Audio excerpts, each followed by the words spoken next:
Hi, everybody. Welcome back to our 2025 Landscape Photography Summit. I hope that you are enjoying this so far, that you're having an amazing time getting introduced to some new instructors, finding the content that you need to further your landscape photography journey, and just overall having a really, really good time.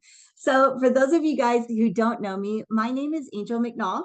I'm a landscape photographer primarily. I'm also a photography coach and mentor and the founder of Basecamp Photo Club. So today we have a very special guest with us. If you guys attended our Creative Nature Photography Summit in the spring last or this year, you might remember him. He did a fabulous presentation on infrared photography, and I thought it was so interesting and so unique, and everybody loved it. So I know we're in for a treat today. And I've brought Bryan, so his name's Bryan Hansel.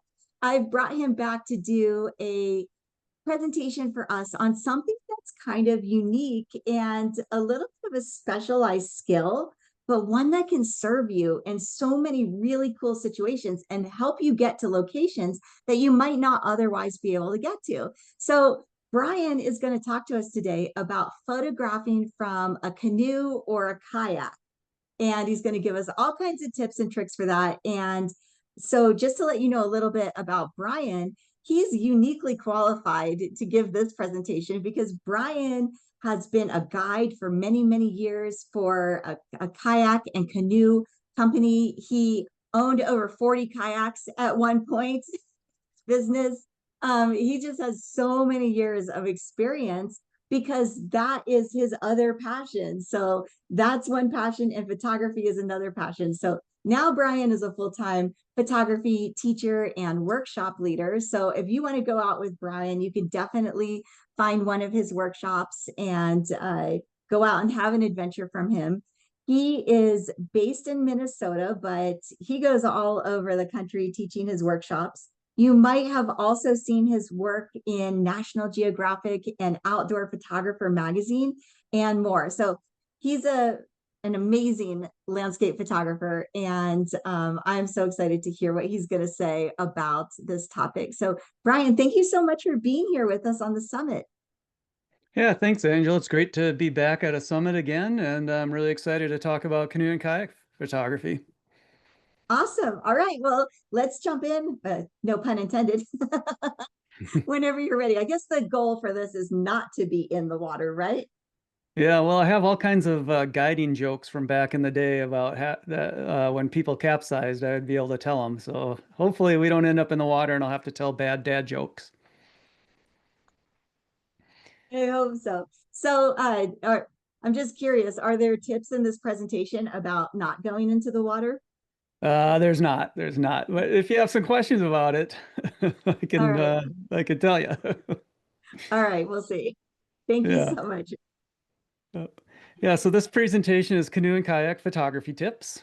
And so what we're going to cover on this one is trying to figure out what kind of photos that you want to take, because we have to know what kind of photos you want to take to figure out what kind of gear to bring, how to protect and carry your gear, and then how to shoot wicked cool shots when you're on the water and when you're off the water.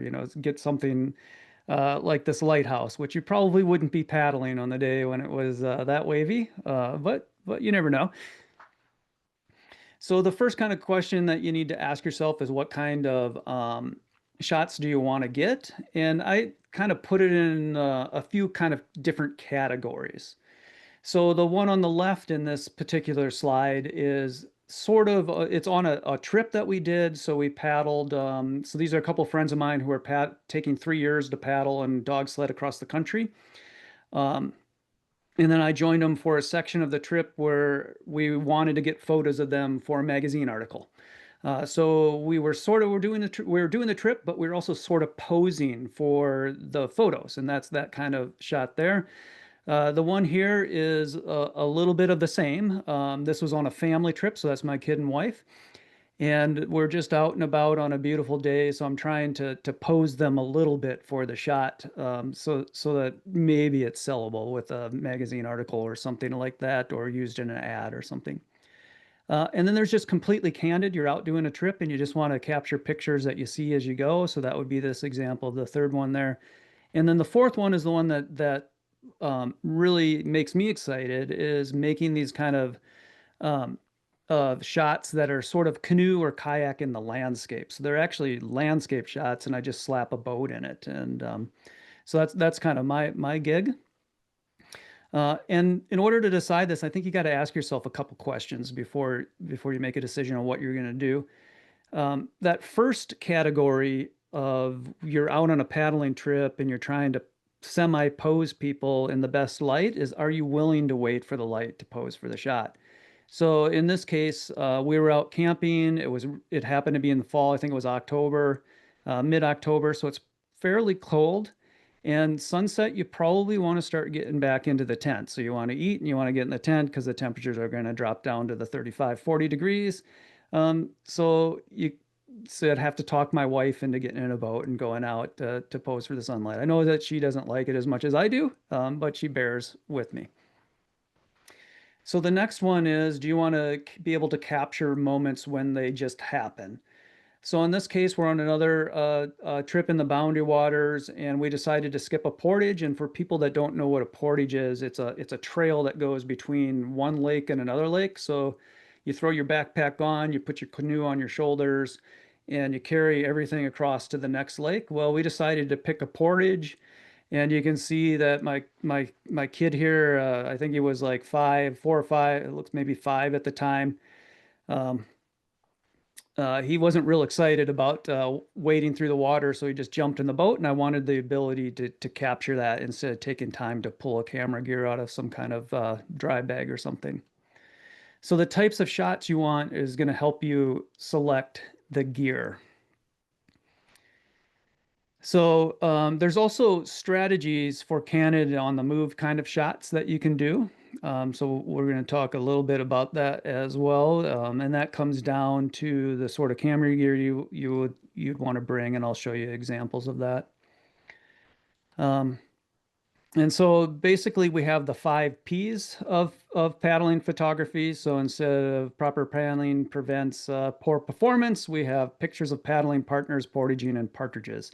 And I'm just going to show you some examples of some of the shots that you might take that would be part of this 5P. So here's an example of a shot that's paddling. Now, back in the day when there used to be a ton of canoe and kayak magazines out there that you could submit photos to, they didn't like this shot. They didn't like the bow of the kayak shot pointing out because they would get so many submissions of them because they're very beautiful. Now, I happen to like them. I don't care if they're cliched. I just think they're very beautiful shots.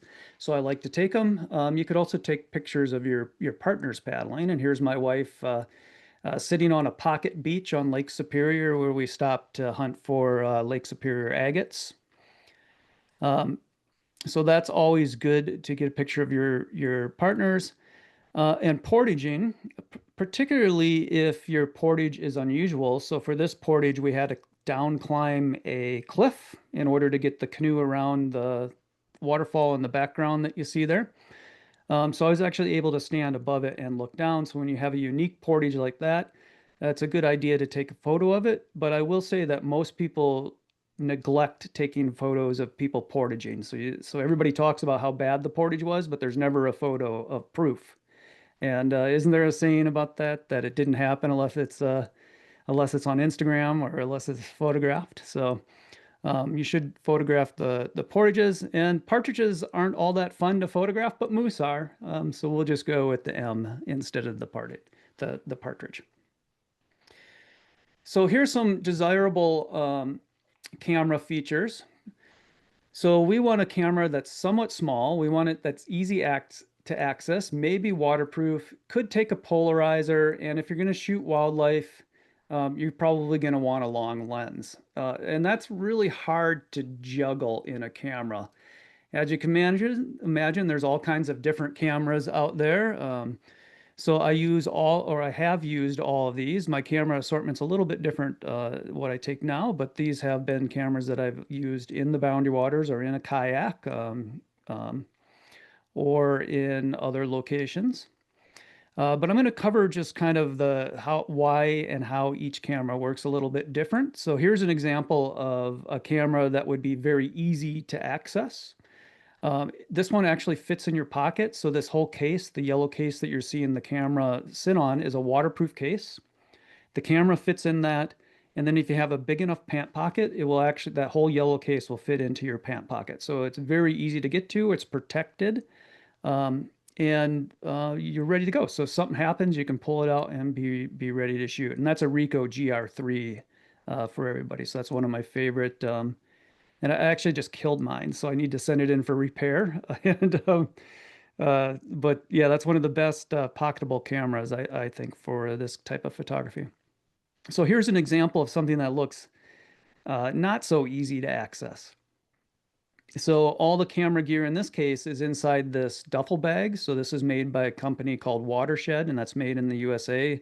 And these are bags that are also used by the Navy SEALs. So they're very, very waterproof. Like they carry them underwater to carry electronics in. So they work really well. I've never had one fail, but I'm sure they do occasionally fail, I guess, because everything does. But I've had really good luck with them, but they're not very easy to access because you have to unclip a couple things, and then it has a particular style of Ziploc buckle that you have to get undone, and then you have to reach into it to get to it. So it's not very fast. Something like this I can have out in about 20 seconds ready to shoot.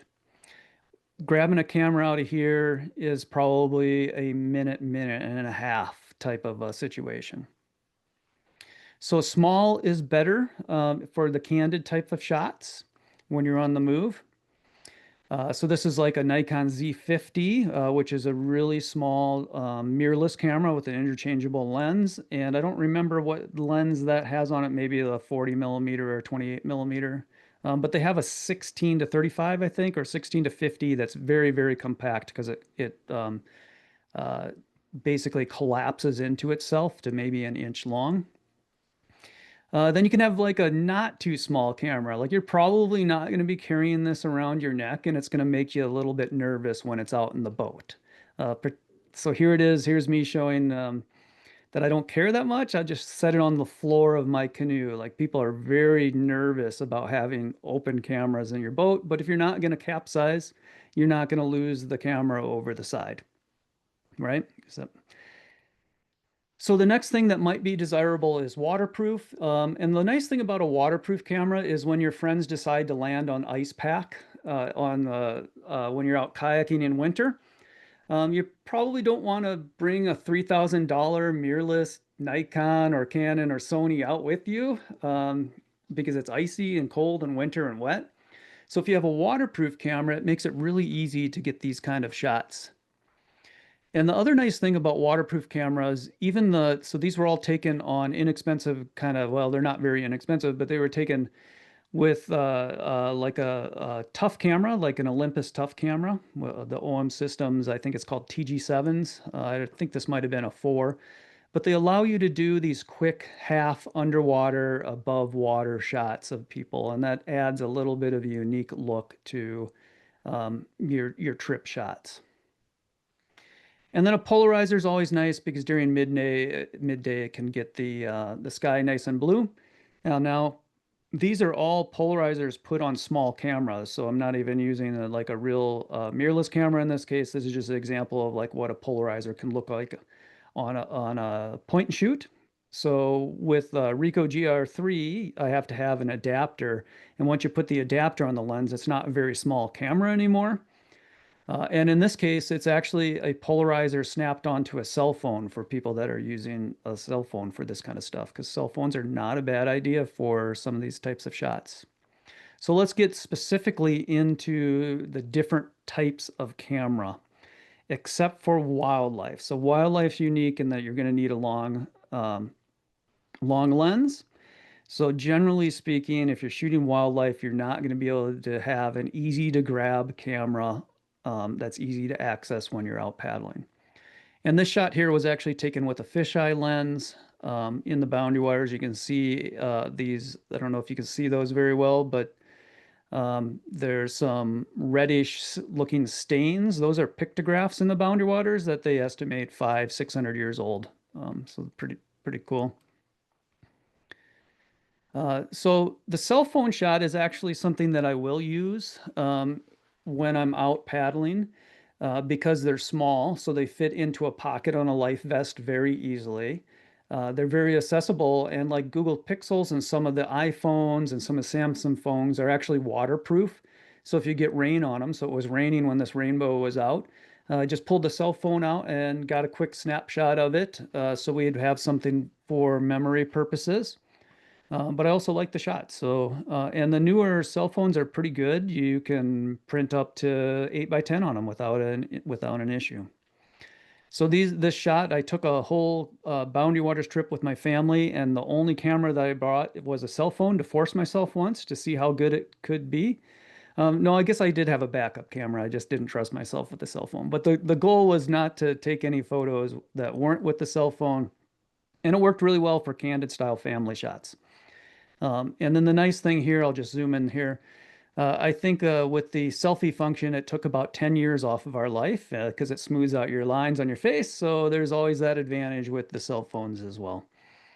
And here's my typical kid's expression after I've taken too many shots with him. And it gets worse with the uh, mirrorless cameras, but he'll pose a little bit better with a cell phone. I find that generally speaking, all people, if you just pull out a cell phone, they're going to pose for you a little bit more goofy and less stiff than pulling out a camera. And that's helpful on a canoe trip, particularly if you're canoeing with a bunch of people that might be a little camera shy. Uh, Cell phone cameras also have the ability to do panoramic shots. So like this, I was able to capture, I think this is about 100 or maybe around 100, 120 degrees from all the way from the canoe out to the lake. I really liked this interesting rock that we found at this campsite. This was our campsite area. And if you're going to do that with a regular mirrorless camera, you have to take multiple shots and stitch it later in software. In this case, you don't have to do it. You just get the panoramic just from the cell phone. So it's kind of nice. And here's another example of the smoothing of the face. I turned it up to the most aggressive setting, and I think I look maybe 19 in that shot now, maybe. So the one thing that the cell phones I find do okay at, but not real well, is the sunrise and sunset parts. And this is just an example of the sunrise and sunset part. So this was taken with the cell phone, and the color was not at all like what you see here. And this is just straight out of the cell phone. I didn't shoot it in my phone has a RAW mode. I didn't shoot it in RAW. I just let it do its JPEG. I let it do its thing. I did haul along a camera on this one, and here's what it looked like out of the mirrorless camera. So quite a bit different coloration of things, and this is a lot truer to what it looked to my eye than this. This was definitely not realistic. I think it looks pretty, but if I'm using it as a memory kind of function, or if I wanted to print a shot, I would rather have this look for a landscape look. And we can also do this at sunrise. So it's hard to tell between the two of these at this size, which one's the cell phone and which one is, I think it was a Z7 maybe. But when you look at it, the cell phone is on the right-hand side. And what happens with a lot of cell phones these days is they have HDR built in.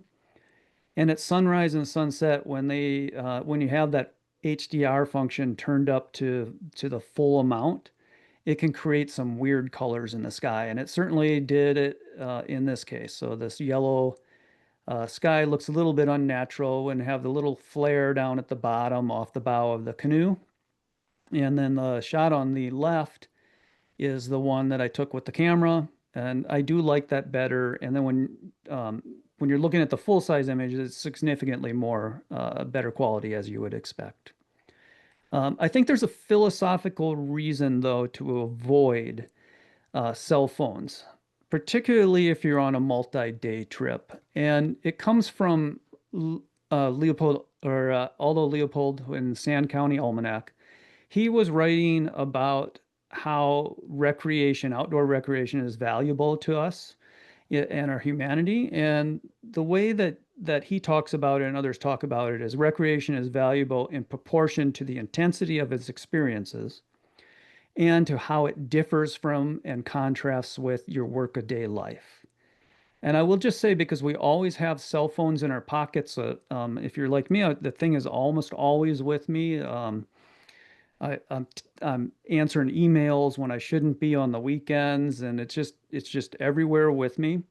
It's part of your workaday life. So while they work really well on multi-day canoe trips or multi-day kayak trips, because you can pull them out very spontaneously and get some good shots quickly, because it's part of your workaday life, I would say that it detracts a little bit from the trip, and it's nice to detach from that workaday life. That's one of the reasons that we do these style of trips. And that brings me to my next favorite type of camera for doing this. It's the small point and shoots. So the four that I highly recommend on this is this. So if you want a fixed focal length, the Ricoh GR3 or the Ricoh GR3X. The 3 is the 28 millimeter, the X is a 40 millimeter. I think the 28 works better for canoe and kayak because generally speaking, you want to include a lot. The Sony RX100 series, it has a 1-inch sensor, fairly good quality and really good video. So that one I highly recommend. And there's this other one that has the same sensor. It's the Sony RX10 series, but it has a 24 to 600 equivalent lens. So you can get wildlife with this one in a fairly small um, camera. I'll show you a photo that's not mine of that. And then the OM System Tough TG7.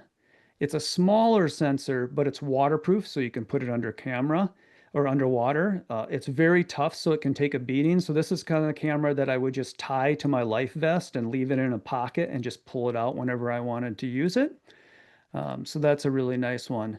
There's also waterproof cases. So this is the Sony RX100, and that's the waterproof case that I have for it. But it does make the camera significantly bigger. But then it's waterproof, so you can just leave it on the deck of your kayak or just leave it into the bilge of your canoe. It doesn't really matter so much. It's going to stay protected in that case. And here's an example of that Sony RX100 in that case underwater in a wave with the sun coming through at sunset. Um, and you didn't get to see about the 200 shots that didn't work out to get this one shot trying to stick it underwater. But these types of things work really well for it. So here's some old birch bark canoes. So reproductions of birch bark canoes at a rendezvous event at Grand Portage National Monument in Grand Portage, Minnesota. They do this the second weekend of August every year. And if you're looking for a really fun photography event, this has about 100 to 150 reenactors there in their period pieces for the full time of the rendezvous. And they love getting their picture taken. So it's a really good event if you're into that style or if you're into that kind of photography. And then there's also the Grand Portage Tribe. So they have a powwow that same weekend. So they have the dancing going on and you can get great fry bread there. So it's a really fun photo event. Here's another example. So this is just a sailboat going out onto Lake Superior with the full moon in the sky. And I just pulled that camera out of my life vest and was able to shoot it without any worries of tipping over or anything. So even if I would have capsized, the camera would have been just fine because it was waterproof. A couple other examples. With that TG7 or the waterproof case, you can do those half 50-50 shots where you're looking underwater a little bit and above. This was just fun. I never know what photos of mine are going to sell. And right after I released this one, it was actually very popular and I sold a lot of prints of it. So I'm not quite understanding that one. I guess it's a cool shot. I like it. But I did sell a lot of prints of it. But I think it's because it's that 50-50. You're looking underneath at the carbon fiber paddle, and then you see a little bit of cloud structure up above. So maybe it reminds people of paddling. I And then think some that of one the is, I was gonna say, I think that one's such a cool shot. It's so unique. So it's giving people a view that they don't see every day. but because of the angle of the view, it really invites us into the experience. And I think that whenever we could do that, like we make people feel things, and that's usually, I think, what sells images. Yeah, I would agree. I think you're right. Yeah, and then one of the things that I've noticed because I have an emotional connection with my photos, I'm not very good at understanding what emotional connection other people are going to have with the photos sometimes. Um, so what you said about this one makes a lot of sense to me. And what I remember is the struggle to try to hold a paddle and stick a camera under the water at the same time in a solo boat without capsizing. Oh, So you were doing everything here? yeah, I You was were doing holding everything. that paddle in place and with your other hand putting the camera under? Yep, exactly. Oh my goodness. And not capsizing. And the solo boat I was in was not exactly the most stable solo boat ever. So Wow. Well, extra kudos then for this shot. And it's sharp too. yeah, yeah, there were some unsharp ones, but one of the things you can do is pre-focus on the paddle above water before you stick it in. And that's usually the best way to do these kind of 50-50 shots is the camera will tend to not focus as well once it's halfway underwater. So if you pre-focus on the paddle and then stuff it in the water and click the button, it's a better way to do it. So usually Did it works you pretty well. were you able to do it like in burst mode for this, or did you have to do like a bunch of single shots? It's better in burst mode because, as you can imagine, you're in a canoe, so the canoe's moving a little bit, or a kayak, so the kayak's moving a little bit, and the water has just a little bit of ripples on it. So you never know exactly where the line is going to end up. So if you burst mode it, you have a better chance of getting it in where you want it in the shot. So cool. That's a great shot. Yeah, thank you. So the other nice thing about some of these point and shoots is you can do the panoramic right in the camera. So the Sony RX100 has that ability just to shoot a pano straight in the camera and it stitches it right there and it's ready to go out of the camera, which is really nice. So the next shot, this one is not my shot. This is a friend of mine, Paul Sundberg. Um, and he allowed me to use this in the presentation because I don't own this camera, but he does, and it's his primary camera now. So he's a pretty serious photographer, and he's had mirrorless bodies and everything. And a couple years ago, he decided just to try to get this as a carry around camera. And this is the Sony RX100. It goes from 24 to 600 millimeters and has a 1 inch sensor in it. And he loves it so much that he stopped using his interchangeable lens camera and decided to sell it. So this is his only camera that he uses now. And he loves it for wildlife because when he's out paddling, it's a very small camera that he can keep just in the kayak between his legs, and he doesn't have to worry about it too much. Or he can put it around his neck, and it's not heavy like a 600 millimeter lens would be super heavy. You can put it around your neck, and he's able to get shots like this loon right here out of it. And so I don't know if you've ever tried to photograph a loon, but one of the hard things about it is you have to get kind of close. So even with a 600 millimeter lens, you want to be fairly close to them. Um, and with a kayak, you can get in a lot closer, but when you're trying to pull up a 600 millimeter lens on your, or even like a 150 to 600 or 100 to 400 or something, they're big lenses, and when you're trying to get them out, they tend to scare the birds. So they'll dive at that point, especially if there's the young ones around. And with this small camera, he doesn't have any of those issues. So he's able to get these kind of wildlife shots with this camera very, very quickly. Versus if I was out with my camera, it would take me a lot longer to be able to get this shot. So that's a really good way to do wildlife from a boat is consider these small point shoot ones. So my favorite point and shoot is the Ricoh GR3. Mine's currently it needs to go in for repair because I use it so much and I just beat it up. Uh, and it fits in your pocket, and then it fits in this Pelican case, and then that Pelican case is small enough to fit in your pocket. And the nice thing about this is it's a crop sensor, so APS-C size sensor, and it can take seriously good photos. So this was shot with the Ricoh GR3, and I actually shot it right next to, I think it was a Z7 at the time. And the quality is, I mean, the Z7 is obviously a little better, but this is not that far behind as you would expect from a crop sensor camera. It is very high quality. I do have a YouTube video about this. It's actually one of my most popular YouTube videos, which is kind of strange. So if you just go to YouTube and you search for Bryan Hansel Ricoh GR3 kind of landscape, you can see some examples of how good it is. And what I like about this one when I'm out and about is it's super easy to pull out. Sometimes I just don't even put it in the yellow case. I'll just have my life vest that I have has a very large pocket in the front, and I can fit that camera in there with a lot of other stuff and no issues. I could even fit that camera in there in the yellow case in the pocket in the front of my life vest if I wanted to. And it allows you to get these kind of fun shots where you normally wouldn't pull a camera out. So this is an example was a surprise snowstorm that we weren't expecting. And it's real, the snow is like that. It's right on the edge where if it lands on you, it sort of melts and it's like melting as it's landing.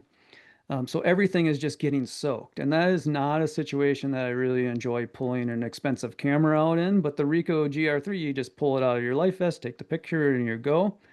And it's just ready to go for all these kind of shots that this isn't a pose shot. We had no idea that what the conditions were going to be, and it just happened to be very good. And I had that camera ready to go, so I just snapped it. And I don't even think that they knew that I pulled it out and took a picture. I think my wife is still paddling, my kid is still looking at his paddle, and we just didn't even interrupt our paddle strokes.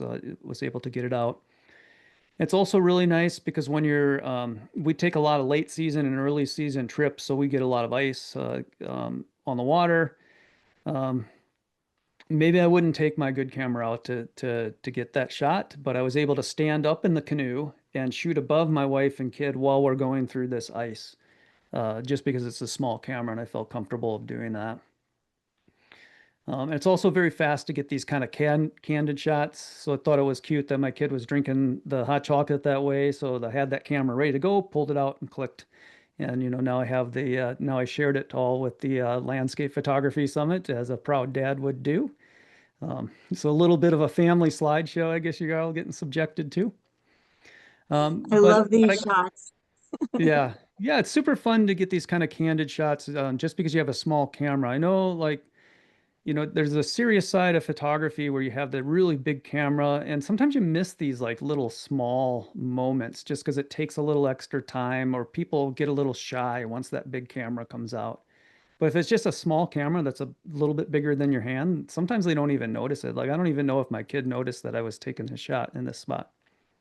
I always, when I'm out, I have, if I go out hiking, a lot of times, well, my kids are older now, but my younger one still comes with us. He's a teenager, and I'll be out hiking with them and doing my landscape photography. So a lot of times I have filters on my lens, and I have it all set up for landscape shots. And then someone's doing something cool or whatever, and I always have my iPhone in my back pocket. So I whip my iPhone out and I use that for all the family photos. So it's good to have the small one because you're right. It's a completely different thing too. It's when you pull out the big camera, people feel like they have to pose and they get all serious. Let me take my glasses off. Yeah, exactly, exactly. So, it's a good compliment to bring on a trip. So I'm always bringing a small camera plus my big kit, and using it for different things. Does this one shoot in RAW? It does. Yeah, it's amazing. Awesome. It's raw, and the lens on it is just tack sharp. It's like crazy sharp. And it's really impressive because the size is like so small. I wish I would have had a picture of this in my hand, but that's basically about the distance from the back of your palm to maybe not quite to the end of your middle finger. Uh, so it's actually less long, I think, than my cell phone. So, and you get a full APS-C size sensor, and it's just high quality, great lens. You pay an arm and a leg for it, so it's like I think it's up to $1,200 now, 1,100, $1,200. Um, but I've had a lot of good use before mine had to go in for repair. And I'm assuming that most people aren't going to beat it up like I do on mine. But maybe they would. But it's lasted me a long time. I forget how long I've had it before it had a repair. So I got it maybe the 6 months after it first came out. So maybe, boy, maybe 5, 6, 7 years now, before I killed it. So that's pretty good. It's fantastic. Yeah. So the next cameras are action cameras, and so these are just GoPros. There's a lot of different variations on it. And the nice thing about action cameras is you can beat them up, you can get them wet, you can put mounts on your boat to get unique shots from them. I have quite a few of them, uh, and they do different things. So these are just kind of your standard action cameras, just different years of GoPros. These were the DJI Osmo Action, I think they call it. And this is a 360 action camera from Insta360, which is really fun to do as well. There's various accessories that you can get for them. And I highly recommend that if you're going to get this, you get some kind of floatable handle, because if you drop them, they are going to sink. And there's a different ways that you can do it. I prefer the floatable handles versus this foam kind of orange thing that does go around the camera. The nice thing about the foam orange thing, if you do drop it, it's very visible in the water, way more visible than a black handle and a black action camera.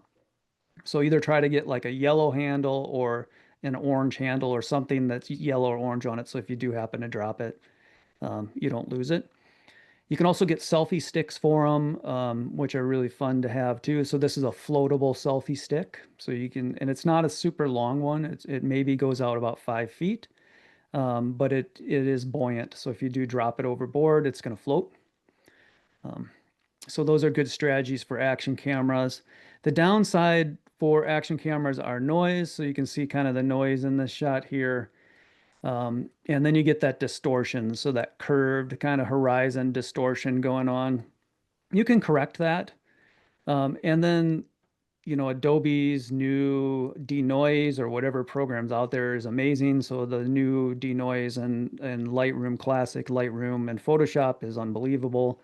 So I wouldn't worry too much about the noise in action cameras anymore. It'll just get taken care of with software.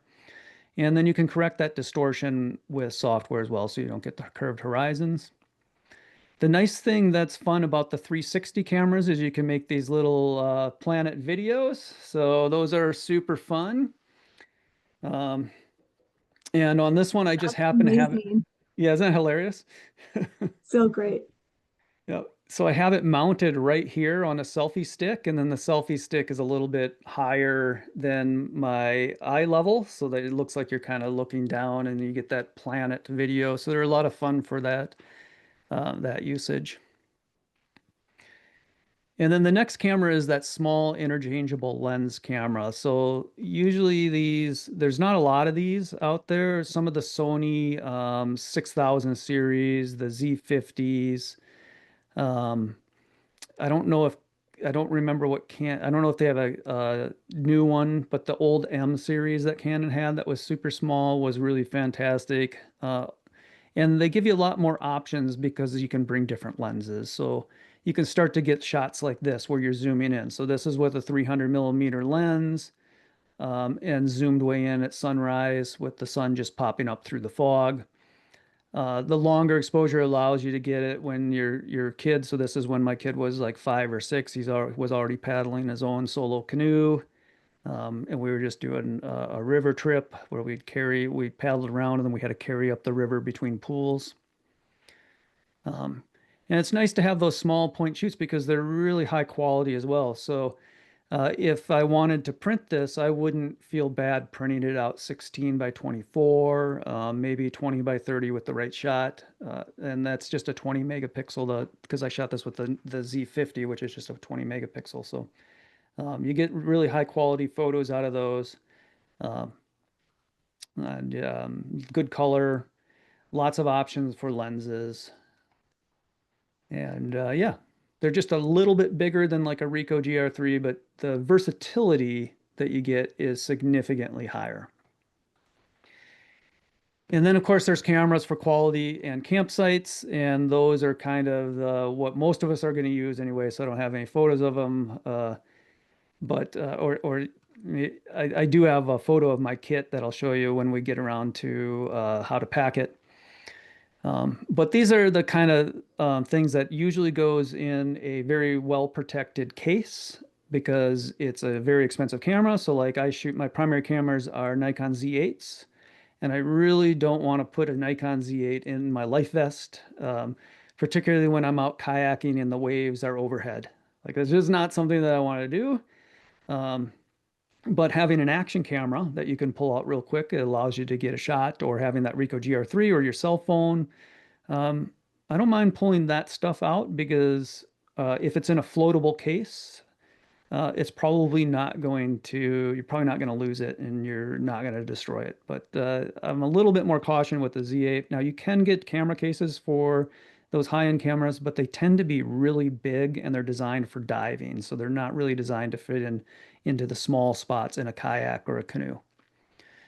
So I keep these until I get to campsite usually, or when I'm planning a shot for that best kind of light, and I have people with me that are willing to pose a little bit. What I really like to do with mine is do like a campsite shots like the one you're seeing here, or a canoe shot at sunrise and sunset. So this is my favorite type of shot to take personally, is a canoe pointing out to sunrise, sunset, and then you just hope for the beautiful clouds and a calm body of water. Um, or something like this, where the light is really good in the afternoon, and you talk your wife into going out, even though she doesn't want to to pose for some photos. So I got a really appreciative, or a really patient wife, I guess, very appreciative of her ability to put up with me and go out and take shots when she doesn't want to. And it's also when you want really top quality photos. So it might be something that's going to go to a magazine, or you're going to print and give to friends, or you're going to sell, or share in kind of a print form where you would want it higher quality than just online. And then also night sky stuff. So I live in northern Minnesota. Boundary Waters is in northern Minnesota. In northern Minnesota, we get the northern lights quite a bit. And the night sky up here is as dark as it is anywhere in the world. So we're one of the darkest places in the world is in the Boundary Waters. We're an International Dark Sky Association night sky sanctuary, International Night Sky Sanctuary, actually. And it's one of the largest in the world when you take it all together, all the various parks. So we get skies like this all the time, and I want a high quality camera to be able to capture good night images. So as far as desirable camera equipment, high quality, versatile, can use filters, all the kind of stuff that you would look for in landscape photography, because you're going to be in those kind of landscape photography situations at sunrise and sunset. So this is down on the south border at the Rio Grande River. So this is Rio Grande River, looking over into Mexico and sunrise. So we just had our canoes. Well, actually, we had them much higher, but for the photo, I hauled them all down and lined them up in the morning while everybody was in their tents, and I was up doing sunrise. So I lined them up for that, and you want the high quality images when you're going to go for that much work to get the shot. You want them very versatile so that you can have different focal lengths, and then you want them to use filters. So I use a lot of filters for my work. So particularly ND grads, which darken the sky down so you can get a really nice bright foreground, and interchangeable lenses with multiple lenses. So just to show you kind of my kit, that this is an older picture of a kit of mine. It's different now because I have the Z8s, and I've switched. This is when I was switching from the F mount to the Z mount. So you see an old F mount lens here, but multiple cameras, multiple batteries, filter cases, filter holders, tripods. There's an action camera. And then that filter kit is I carry so when I'm out in the field, not on a canoe trip or a kayak trip, I carry about dozen to 12 filters depending on what I plan on doing. But if I'm out canoeing or kayaking, I'm going to reduce that kit down to just a few essentials. So a polarizer, a 5-stop ND grad filter, a 2 or 3 stop soft, and a 3-stop reverse filter. So that's kind of my basic kit uh, anytime I'm out canoeing or kayaking. And I'll show how to use those briefly when we get to the shooting and part of this. And then what everybody's always curious about is how to pack your gear. And this day here, this shot is actually taken by my wife because that's me. I'm testing this dry suit out for. I do reviews for magazines and stuff, or I used to, and I have a website called paddlinglight.com that I do a lot of reviews on and give product feedback on. And that's me, and she caught me with a big wave behind me. So here's some options. I'll talk about each one individually, but these are kind of your options. So hard cases and soft cases are how it breaks down. So the first type of soft case is a dry bag. So you take a dry bag like this and it fits in a kayak really easily because it can be pushed and squeezed a little bit. You don't want to squeeze it too much because your camera's in there. But if you take like an old foam pad, an old foam sleeping pad, or a gardening pad or something like that, you can put it in the dry bag, and then I always cut a circle in the bottom and then duct tape it into the foam. So it's like a foam cylinder that you can put your camera into. And then you can put it in these dry bags, and they're very easy to pack into kayaks at that point. And then the hard cases are not as easy to pack in kayaks, so they work better in canoes because you can just put them in the bottom of your canoe and call it good. So here's a Pelican case. Here's another example of a Pelican case. And then there's underneath this map case, there's another Pelican case that you can see. My favorite way to carry camera gear is this Watershed company. So they make a couple sizes of this dry bag, and then they have inserts that are designed for photography. So it's just like a camera bag where you have the adjustable Velcro inserts that you can move around and you can design it for your own gear.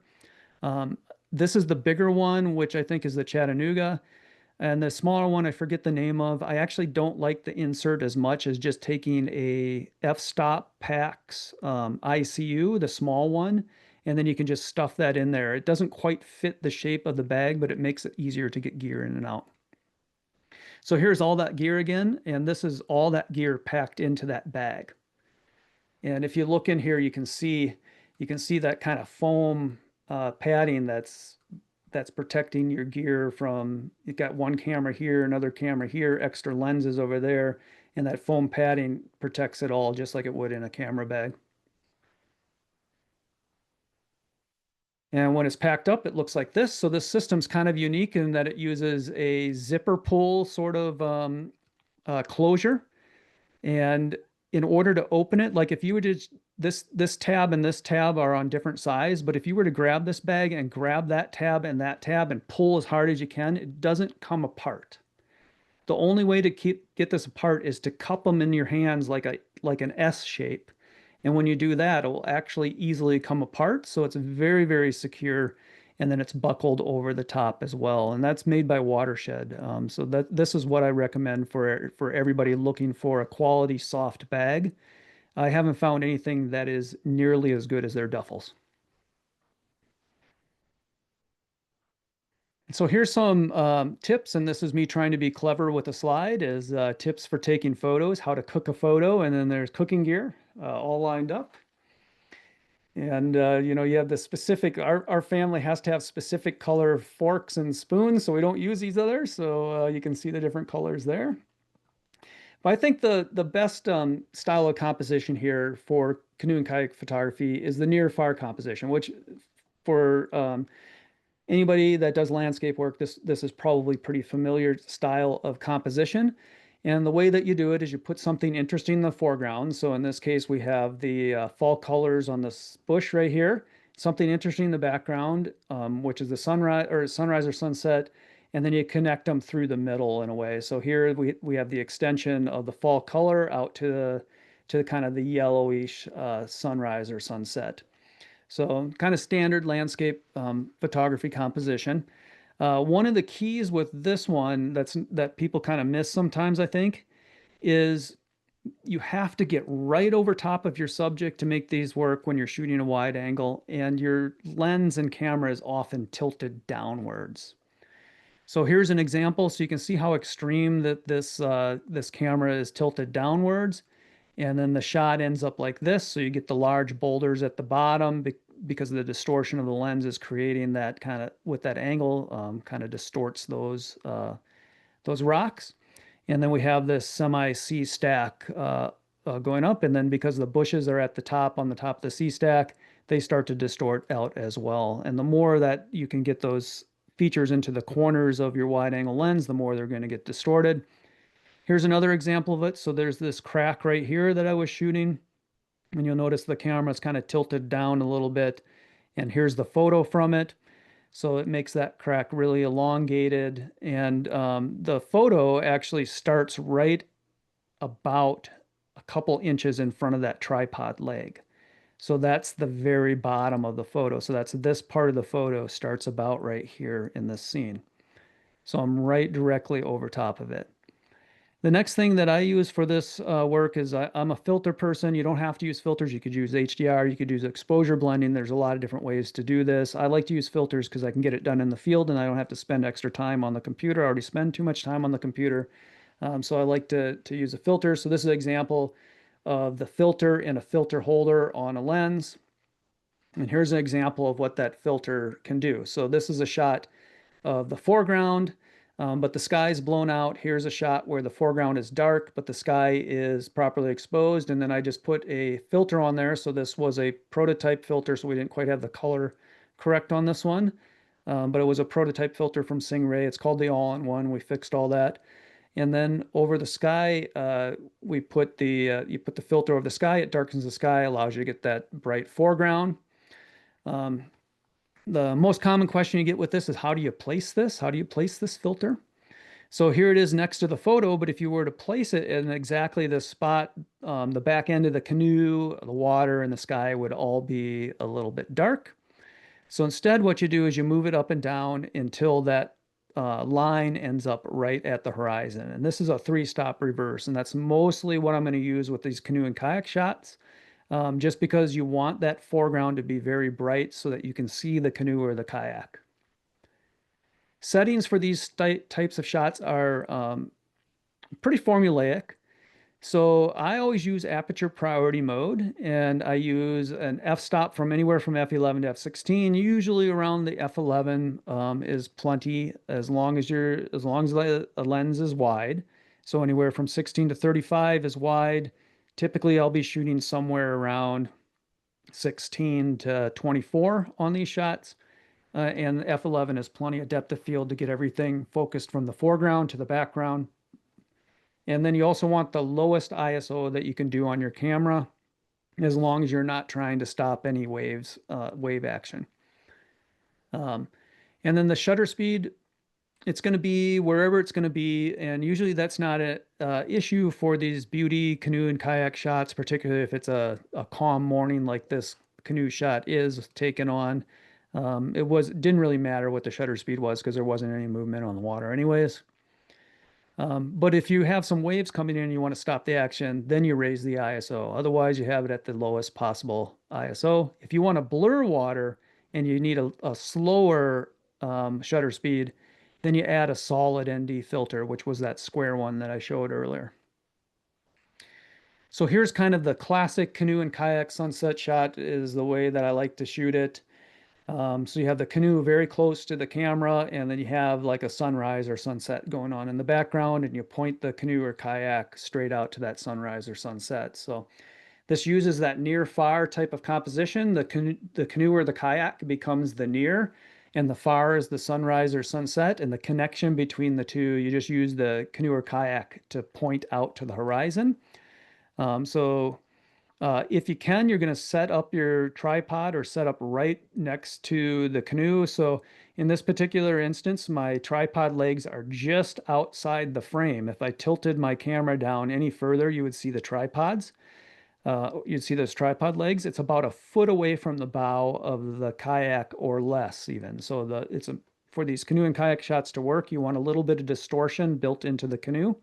And in order to get that, you have to set up right on top of the bow almost. Tilt the camera downward.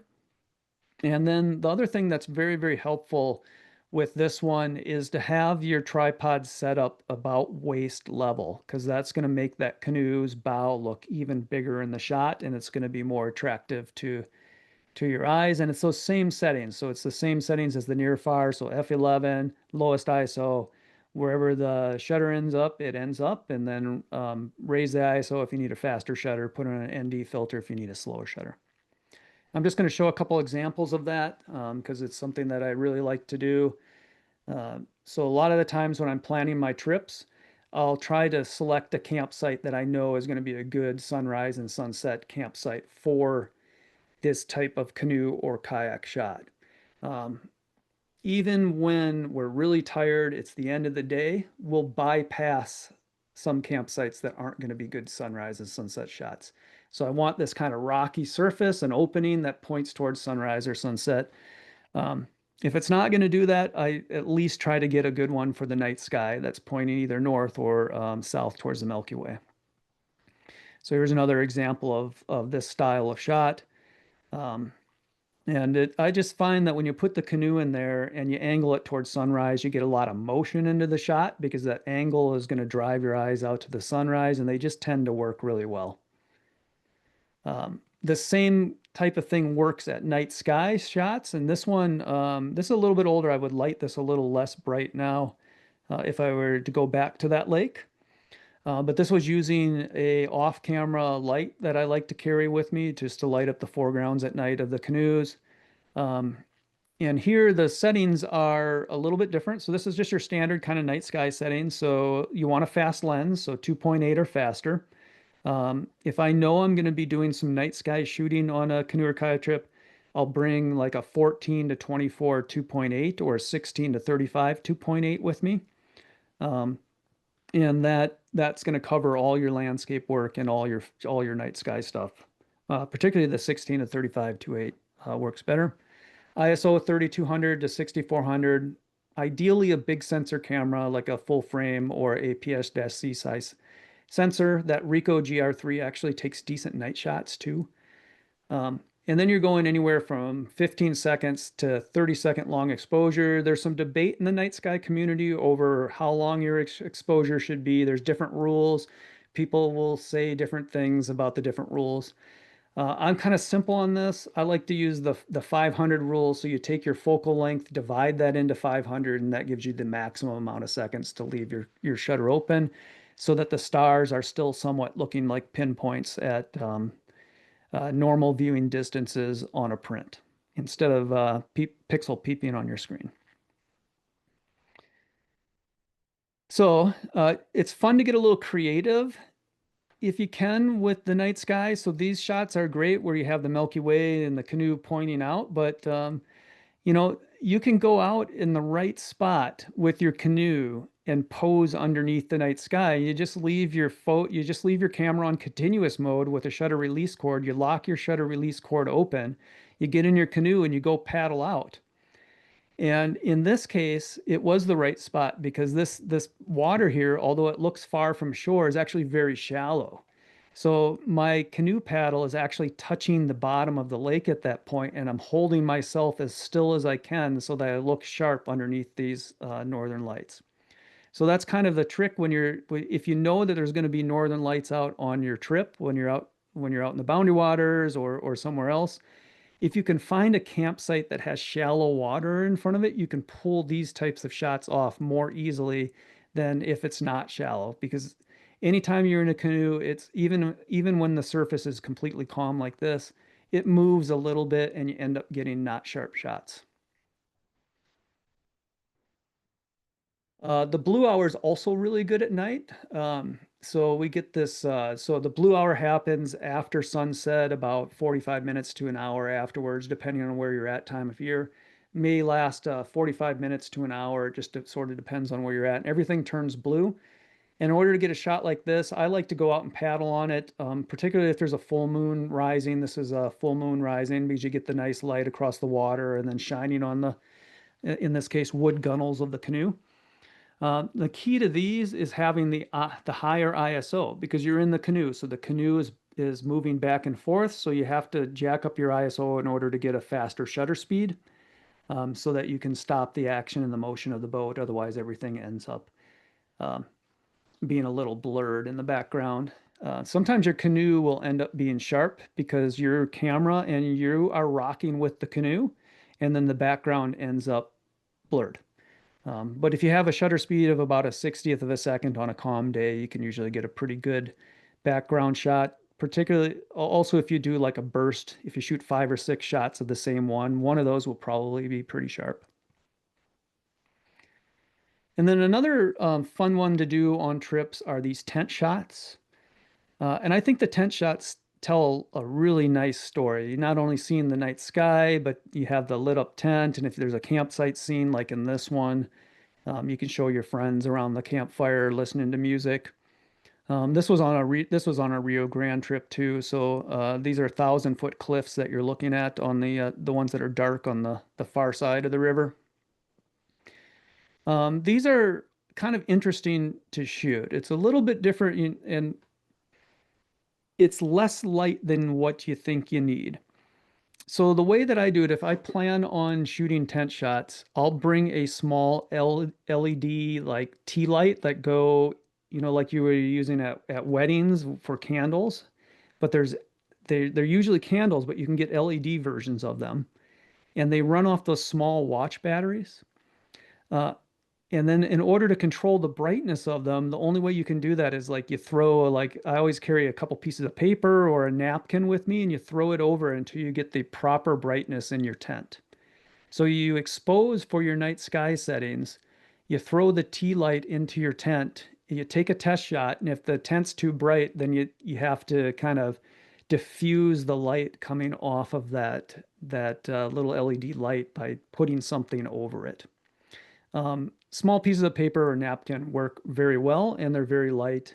The other thing that works fairly well is the glasses, those microfiber cloths that clean glasses and lenses. If you have one of those with you, you can kind of cover half the light with it and that will block out some of the light. So that's a lot of fun to do these shots. And also, it's if you have the flexibility to move your tent around to a spot where, yes, you didn't camp there, you can get some pretty dramatic shots with this one. So in this case, we definitely did not camp in this spot because it was not, you wouldn't want to roll over to the left there. It doesn't look like it, but it's a 100-foot cliff above the water right here. So you definitely wouldn't want to camp there, but it made for a great shot. And here's another example of those where you definitely didn't camp here because it's up on a cliff again. But it makes for that great shot. So it's that fun glow in the tent. And that's just a single small LED light that's creating that. Now, if you don't want to carry the extra light along with you, you can take an LED headlamp and you can put it in the tent and then put some kind of diffusion material over that at the lowest setting. Even the lowest setting sometimes on those lights are too much. They'll blow out the tent's fabric. There is a new light out there from this company called Nightcore. It's the NU25 MCT. MCT stands for something like multicolor temperatures. I think that's what it is, multicolor temperatures. So you can set it with a warm light. So instead of getting this kind of bluish light that you see in this tent, you can set it up so you get the kind of yellow light that you see in this tent. And that's the Nightcore NU25 MCT, one that does that. And you get 6,000 Kelvin light. I think they give you a 4,000 Kelvin, and then it's either a 2,700 or 3,000 Kelvin setting. So you get three different color temperatures out of that. Bryan, are you saying Nikkor, like Nikon brand, or are you saying Nightcore? Nightcore, like Core. Yeah, it's spelled Nite Core. And it was the MU and then MCT, or I was missing a number there. Yeah. It's the NU 25 and MCT. That's so cool. And by the way, that last shot that you showed with the northern, that is perfection. It I know is so it's hard to beat. incredible. It really is. I mean, it's amazing. I love this so much.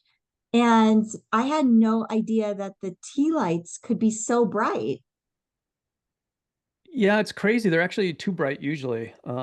and which is surprising because it's just like that small one LED in there, right? And Yeah, you yeah. wouldn't think it's too bright, but because we're at 6400 ISO and you're at 2.8 or f1.4 or whatever your aperture's at, even the smallest light becomes extremely bright.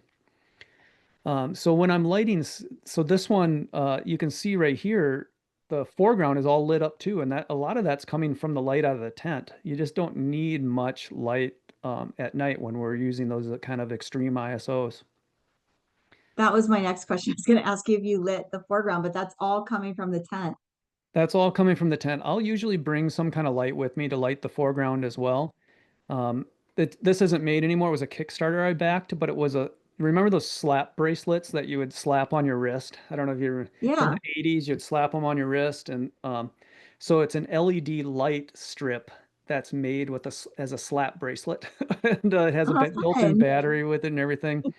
And I don't know, it weighs like 3 ounces and it's very small. I don't think they're made anymore, but if they are, it was a really good one. And the thing that makes these kind of lights very good is if they can get extremely low in output.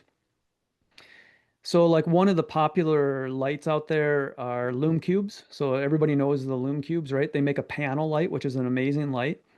When you're using it for night photography, you have to tape the majority of the lume cube off in a shot like this. So if it's a panel and it's like the size of a cell phone, so if you can imagine a panel that's about the size of a cell phone, um, you would tape off everything except the thumb sensor. That's all the light you would need out of a lume cube. They're extremely low. In fact, there's only a few LED lights out there that get very dim. And the one that I use if I'm going to bring a light with me is the bowling vlogger. So it's like vlogging, like a video blogging. And it's by a company called Bowling. So I think it's spelled Boling if I remember right. And then it's just the vlogger light. And that at the 1% setting works about perfect for night sky shots like this.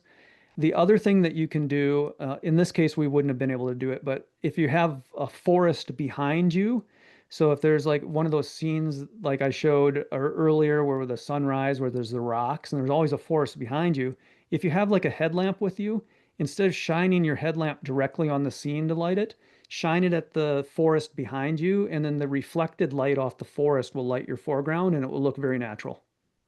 So Oh, those are that's a good great trick. tips. All right, I Yeah. have one more question, then I'll let you move on. Are you getting these types of northern lights in Minnesota? Yep, yeah, pretty often too. So we get them surprisingly often, especially right now. We're approaching the solar maximum, or we've been at the solar maximum right now. So I get warnings on my phone for northern lights overhead probably a couple times a week.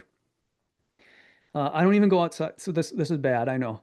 I don't go outside with my camera um, unless I know it's going to be a big event.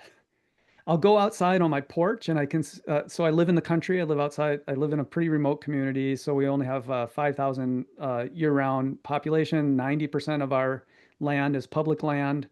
And I live 8 miles from the nearest town when the town is 1,300 people. So it's very, very small. We have very limited light pollution. I'll step out on my porch and I'll watch the lower events that don't get very high in the sky. But unless the northern lights are going to get very high in the sky, I don't go out with my camera anymore. I know that sounds bad, but Oh, you're spoiled. I know we're spoiled up here, right?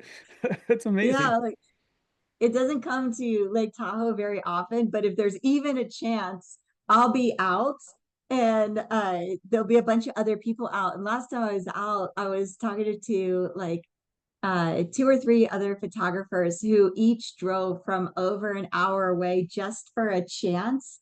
And all we got that night was just uh, if we did like a pretty long exposure, there was a like a little tiny, maybe hint of green, like a couple of rays, and that was it. Like it wasn't anything even great, but I mean, if it's even like a possibility, we're driving for it. But you're like, I see it all the time. Yeah.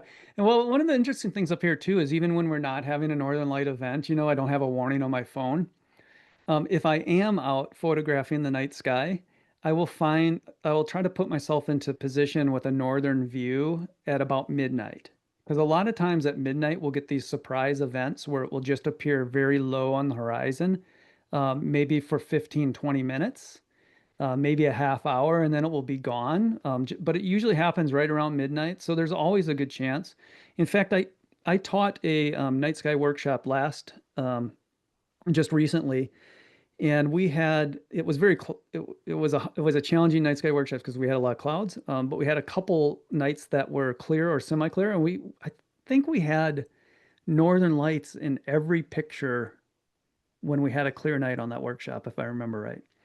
So just a Wow. little bit of glow in the northern views, but one night it was a little cloudy, but the northern lights were so bright that they were shining through the clouds. Like, Wow. and it wasn't predicted. It wasn't, we didn't have a warning or anything on that. It would just happen at about midnight. So we're pretty lucky in northern Minnesota that we get this kind of stuff and we get it often. So yeah, it's Yeah, a you guys are. Well, and just a note for anybody who's watching this, Bryan and I are actually recording this in July. So by the time you're watching this in November, the night sky is definitely going to be different. So just on a side note, yeah. That's right.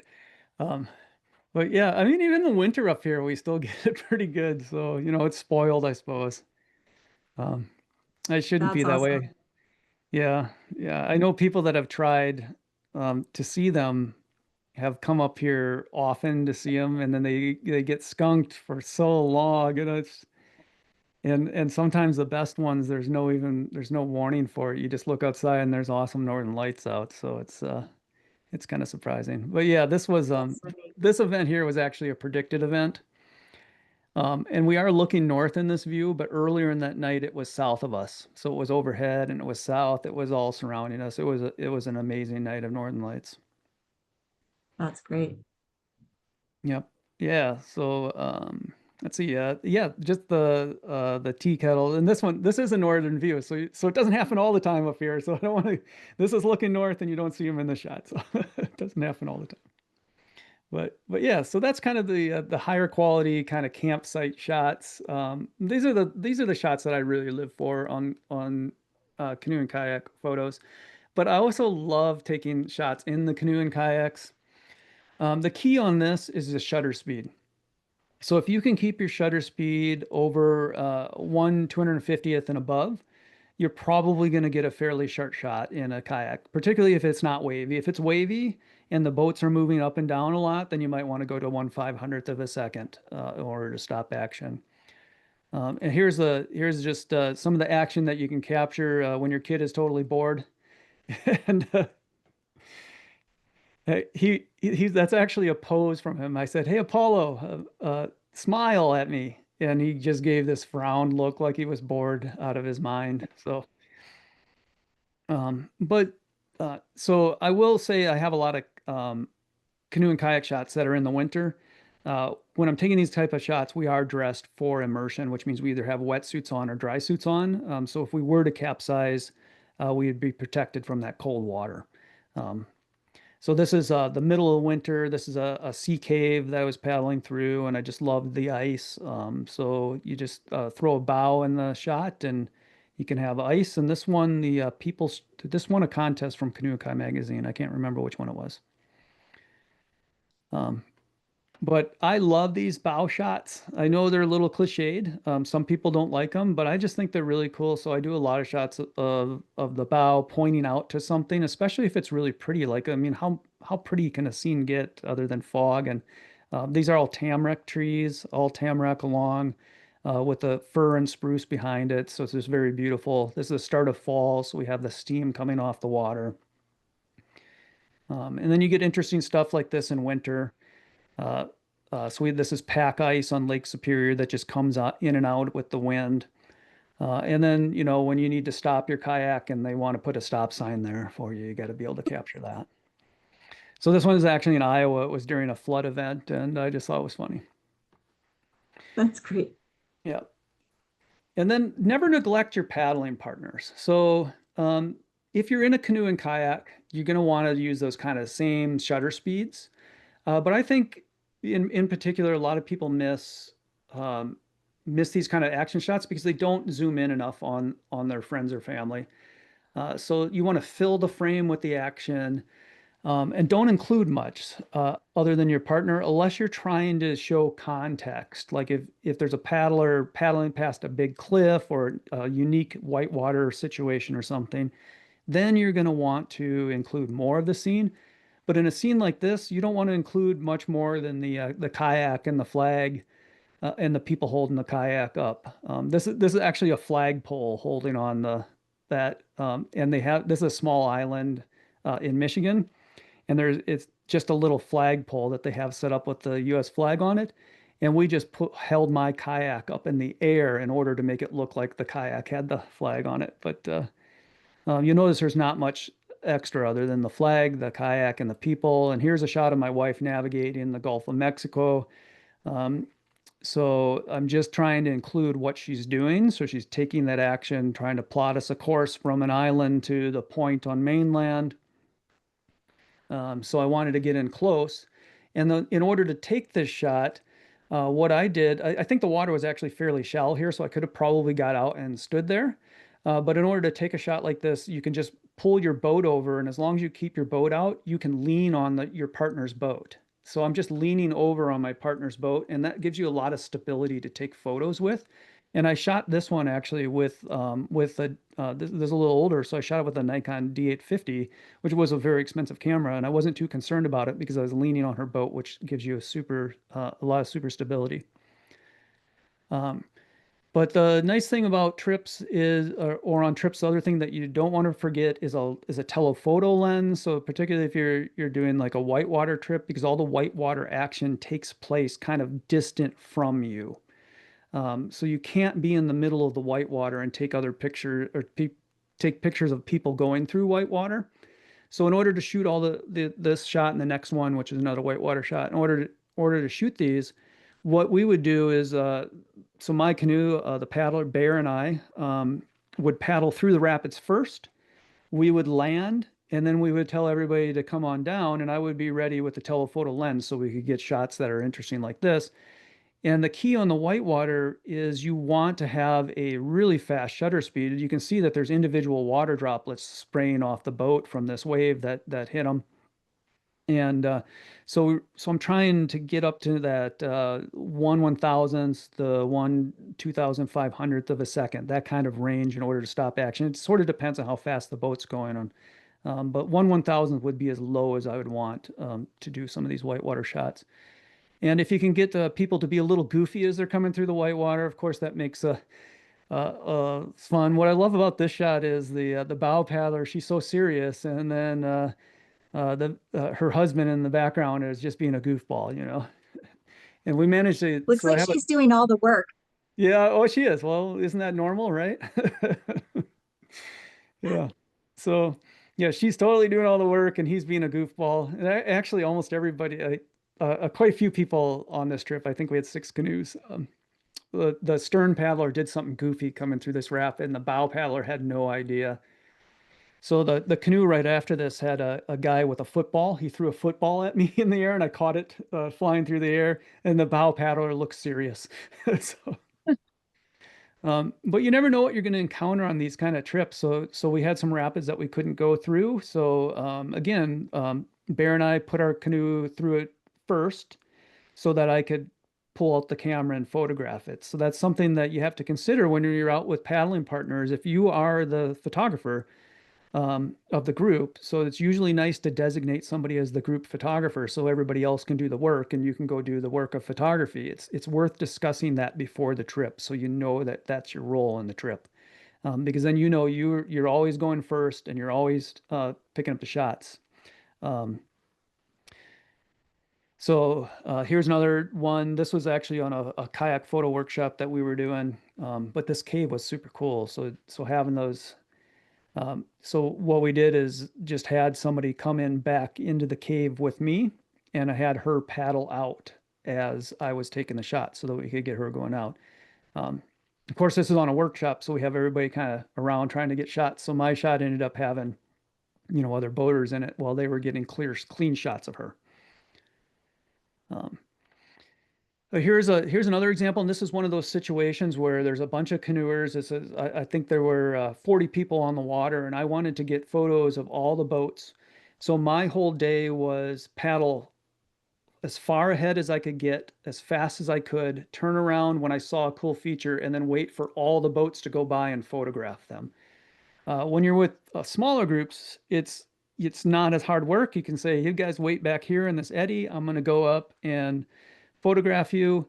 And the key to these kind of shots is finding an interesting background. So we're building kind of a paddler's portrait here.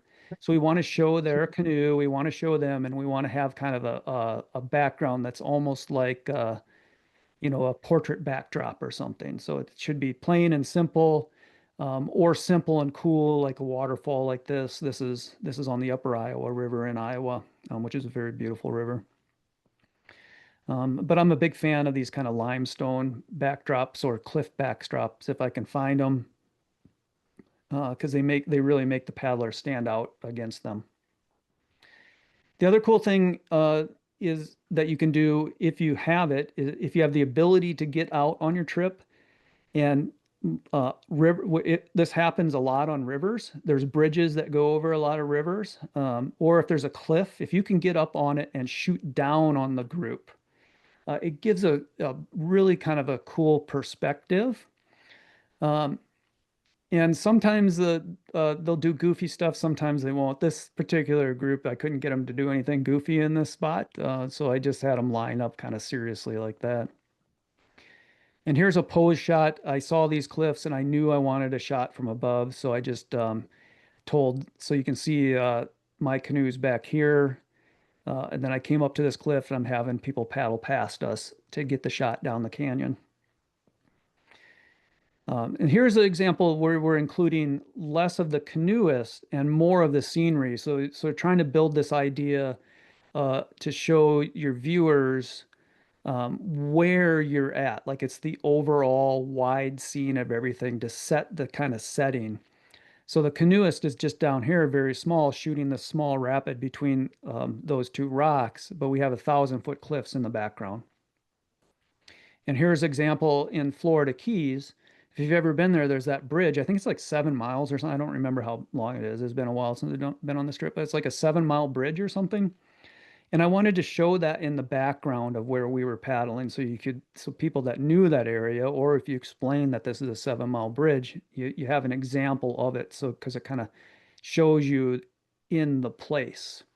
So it's a good way to show it. This was a fun trip. I wish I would have had my camera out for this one. There's no camera that you can get for this fast. I had a big stingray or manta ray go right underneath my kayak and lift its wingtips on each side of my boat. It was unreal. Yeah, just right underneath the boat. It was wild, and the thing was huge. That's crazy. Yeah. So then, the one thing that often gets forgotten at the end of the trip, you want to get a group shot, and if you can get them to do something funny, I think it's better. I always like to try to get the group to do something funny. So here we're all, standing on one leg and doing some kind of dance. And here we are in a canoe on land. And you can see I just told everybody to be kind of funny. And I'm in the bow of the boat here, so this is on a timer, right? So, and I didn't have a remote release with me because I just didn't want to bring it. So I'm setting the timer up, running, and trying to get into that pose while telling everybody to pose funny. So you always get these kind of humorous shots out of that kind of situation. And the funnier that they can be, the better it is, I think. And then occasionally you get the serious person that won't do the funny thing, but that's fun as well. So if you can get them to hold their paddles in the air or do something unique like that, that's a really nice shot to end your trip with. Yeah. So awesome. Here's my little shameless self promo here. So my website is bryanhansel.com. If you're into paddling, I blog at paddlinglight.com. I think I must be on like 22 years of blogging on that website now. So it's crazy. It's one of the That's longest lasting awesome. paddling blogs out there. I'm also on Substack. It's just bryanhansel.substack.com. On social media, I'm either at Bryan Hansel or at Bryan Hansel Photography. And yeah, so that's any questions at all? Wow, so that was so packed full of great information and also inspiration. Um, so I loved that you included not only the bow shots, which I love the bow shots. I don't care if they're cliche. I don't think that gets old. But I also love that you included the shots of the canoes and the kayaks on the shore because for one reason or another, there may be people watching that might not be able to or wanting to do the photography in the boats themselves, but certainly the shots of the boats on the water, that definitely gives a really interesting element to any lake shot or ocean shot. So, if you go to a place where people are doing this, you could probably get those shots of the boat. So I'm glad you included those too, for inspiration. And I'm all over the tent shot now. I was already like planning a couple of scenarios Oh while you yeah. were saying. So, one question I have, and I'm sure some other people are wondering too, is are you currently leading any workshops that include the kayaking and canoeing? Not currently. I used to do it. So when I owned a kayak guiding business, I had boats and everything, so I would run them then. When I sold the kayak guiding business, I obviously got rid of a lot of boats. So I think I'm down to, so it, I had about 40 at the most, and I want to say that we're down to 10 now, or maybe 8 now, between canoes and kayaks. But what I have been thinking about it. It wouldn't be for next year. The earliest it would be is the following year, so 2027. I have been talking to a couple outfitters about potentially doing canoe and kayak related photo workshops in areas that I know pretty well, actually. So potentially the Boundary Waters, or in the nearby surrounding lakes, and then potentially another location on Lake Superior as well. So, which would be, I'm not going to mention which one that is, but people probably can figure that out because there's very few places on Lake Superior with lots of islands. Um, All right, so good. yeah, keep a lookout for that. So I just need to finalize some details on it and get some scouting trips in on it and see if how feasible it is. But I'm working on it again because it is so my students and other people have asked me if I'm going to start doing that again because it was popular in the past. So maybe in the future here. I bet. I mean, because there's so many shots and so many shots that you could only get from being on the water. And so I know that there's a lot of people who are wanting to have that experience. So, uh, one way that you guys can connect with Bryan is by downloading his free guide from this presentation. So, in the email that we sent you where you received this recording, there's a link to a guide that Bryan prepared for you. So it's all about how to pack your gear, protect your gear, what cameras he recommended. So, like the things that he was talking about in the presentation, and also the lights too that he was talking about in the presentation. So, if you want all of that great information compiled into a really handy guide, then hit that link and download that, and then you'll be connected with Bryan, and doesn't hurt to drop him an email either and say, hey, I want to go on your kayak trip. And so that way he knows for sure to let you know when and if he gets that scheduled. But yeah, I think that would be really fun and so unique. I know there's a couple of people that have been taking some trips down like in Cato Lake to photograph the fall colors like on the bayou and the in the swamps and everything. I had one guy on my summit. Oh, and he was showing a video. He got out of the boat and he was like walking around in the swamps, like he had waders on, and he was walking around in the swamps doing his photography. And of course, Clyde Butcher, he's super famous for walking around in the swamps in the waders. But I, for one, would be staying in the boat because God only knows what's in that water. For sure, all kinds of nasty things. Yep. But yeah. So, but the shots are amazing, and you can only get them from the boat. So, I think that this presentation was wonderful, and I thank you so much for all of this great information and for preparing that guide for us. really, really supportive for this event, and I appreciate you. So thank you. Yeah, thank you for having me again. I appreciate it. And I'm glad that everybody's listening in, took the time to listen to it. And I hope to hear from you all at some time. And yeah, super fun. Yeah. So even if Bryan doesn't have the kayak workshop scheduled right now, he has other workshops scheduled right now. So I highly recommend connecting with him so you can check out his other offerings because I mean, how great was that photography, right? And Yeah, Bryan can and bring you out to the places. yep. And then if the workshop's in the Grand Marais area, there is a chance that I actually just throw a canoe on the car and we use it at sunset or sunrise. So that's not a rare occurrence. Particularly if you're on the workshop and you ask me to bring a canoe, I'll usually just throw one on top, and then it's easy enough to haul it down to the shore for a sunrise and sunset. So we do get those canoe shots on workshops too. That's awesome. Well, and it looks like you guys have a lot of fun, and that's what's important, just getting out there and experiencing nature and having fun and exploring with your camera. That's pretty much what it's all about. So, yeah, I hope you guys are as inspired as I am after watching this, and that it was a lot of fun for you too. And Bryan, we'll see you again soon. Thank you so much for being here. Yeah, you're very welcome. Thanks for having me. All right. We'll see you guys again tomorrow with another episode of our Base Camp Landscape Photography Summit. Thanks for being here. Bye.